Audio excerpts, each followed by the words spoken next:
प्यारे बच्चों, आप सभी का अक्षय क्लासेज पे स्वागत है। जितने प्यारे बच्चों, जितने लोग कक्षा 10 के गृह विज्ञान का पेपर दे करके चले आए हैं और जिनका कोड 823 आई है वो लोग अपना सोल्यूशन, फुल सोल्यूशन इस चैनल पर आकर के अच्छे तरीके से मिला सकते हैं। चलिए बच्चों, बिना देर किए हम लोग अपने क्वेश्चन की तरफ बढ़ते हैं और एक एक क्वेश्चन को अच्छे तरीके से हल करके चले आते हैं। ठीक है बाबू, चलिए आपका पहला क्वेश्चन है कि एंजिल के अनुसार कम आय वर्ग के परिवार का अधिकांश प्रतिशत व्यय किस मद पर खर्च होता है? वस्त्र पर, भोजन पर, आवास पर या ईंधन पर? तो इसका राइट आंसर बाबू क्या हो जाएगा? इसका राइट आंसर हो जाएगा भोजन पर। किस पे? भोजन पे। बिल्कुल आप लोग आंसर एक एक करके मिलाइएगा और कमेंट करके बताइएगा। ठीक है बाबू, आपका दूसरा क्वेश्चन है कि फूलों को अधिकांश समय तक ताज़ा बनाए रखने के लिए फूलदान के पानी में डालना चाहिए। फूलदान के पानी में क्या डालना चाहिए? सोडा, साबुन, नमक या सिरका? तो इसका राइट आंसर हो जाएगा बाबू कि नमक डालना चाहिए। ऑप्शन सी बिल्कुल सही हो जाएगा। चलिए अब हम लोग आगे बढ़ते हैं, क्वेश्चन संख्या 3 को पढ़ते हैं कि पीतल की मूर्तियों की सफाई किसके द्वारा की जाती है? चूना के द्वारा, रेत के द्वारा, साबुन के द्वारा या ब्राशों के द्वारा? तो इसका राइट आंसर बाबू डी हो जाएगा। क्या हो जाएगा? डी हो जाएगा। ऑप्शन डी बिल्कुल सही हो जाएगा। अब हम लोग 4 नंबर क्वेश्चन पढ़ते हैं। 4 नंबर क्वेश्चन है कि 4 चम्मच का दाम 40 रुपया है तो 12 चम्मच का दाम कितना होगा? बाबू 1 चम्मच का दाम कितना आएगा? तो 10 रुपया, और 12 चम्मच का जब हम लोग गुणा करा देंगे 10 से तो यहाँ से आ जाएगा 120 रुपया। राइट आंसर ए बिल्कुल सही हो जाएगा। अब हम लोग प्रश्न संख्या 5 को पढ़ते हैं। 5 नंबर हमारा प्रश्न है कि विश्व जल दिवस मनाया जाता है। विश्व जल दिवस मनाया जाता है 22 मई को, 22 जून को, 17 अप्रैल को या 22 मार्च को? तब विश्व जल दिवस कब मनाया जाता है? तो इसका राइट आंसर बाबू क्या हो जाएगा? डी नंबर, 22 मार्च को मनाया जाता है। चलिए अब आपका अगला क्वेश्चन है कि जल की अधिकांश कठोरता को दूर किया जा सकता है। जल में ब्लीचिंग पाउडर मिला करके, जल में सिरका मिला करके, या जल में सोडे, चूने, पत्थर मिला करके, या जल में अमोनिया मिला करके? तो इसका राइट आंसर बाबू हो जाएगा जल में ब्लीचिंग पाउडर मिला करके। राइट आंसर ए बिल्कुल सही हो जाएगा।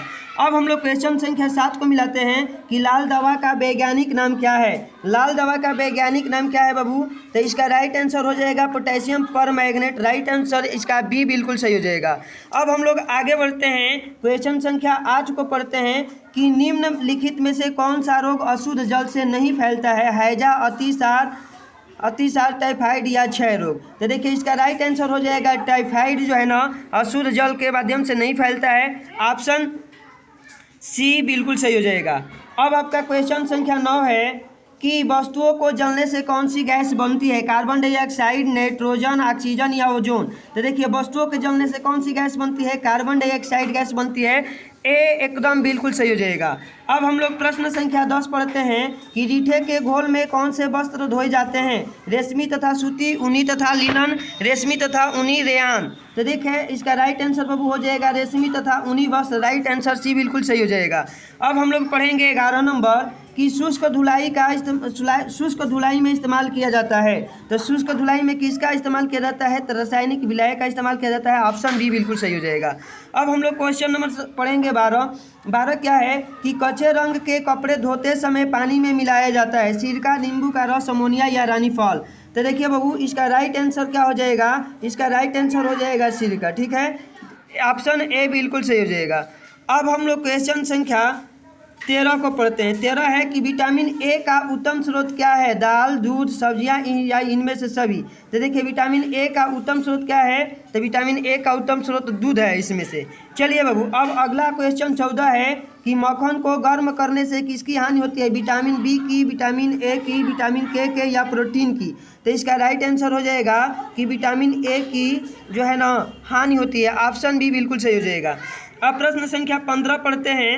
15 है हमारा कि पेचिश रोगी को आप कैसा भोजन देंगी?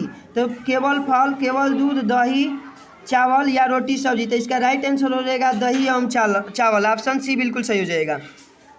अब 16 नंबर क्वेश्चन है कि खाने का सोडा से नष्ट होने वाला पोषक है तत्व है? कैरोटीन, प्रोटीन, थायमीन या कैल्शियम? तो इसका राइट आंसर हो जाएगा बाबू की थायमीन। क्या हो जाएगा? राइट आंसर सी, थायमीन हो जाएगा।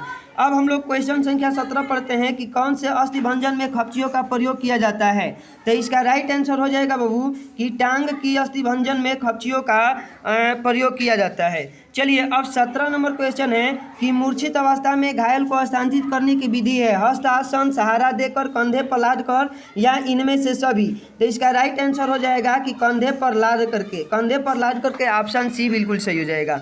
अब हम लोग क्वेश्चन संख्या 19 पढ़ते हैं। क्वेश्चन संख्या 19 हमारा क्या है बाबू कि घाव को भरने में कौन सी पोल्टिस का प्रयोग किया जाता है? राई का, प्याज का, आटे का या इनमें से सभी का? तो घाव को भरने के लिए किस पोल्टिस का प्रयोग करते हैं? तो राई वाला। ठीक है, ऑप्शन ए बिल्कुल सही हो जाएगा। अब 20 नंबर क्वेश्चन है कि लाल रक्त कणिकाओं का निर्माण होता है। लाल रक्त कणिकाओं का निर्माण कहाँ होता है बाबू? हृदय में, यकृत में, रक्त में या अस्थि मज्जा में? तो इसका राइट आंसर डी बिल्कुल सही हो जाएगा। इस तरह से आप लोग एक एक क्वेश्चन को मिला करके और कमेंट करके सारे के सारे बच्चे बताएंगे कि कितने बच्चों का सही आंसर हुआ है। ठीक है, इस तरह से यदि वीडियो आप लोगों को अच्छी लगी है तो वीडियो को लाइक कीजिए, वीडियो को अपने दोस्तों में शेयर कीजिए और अक्षय क्लासेज को सब्सक्राइब कर लीजिए। तब तक हम आपसे मिलते हैं अगली वीडियो में। जय हिंद, जय दोस्तों।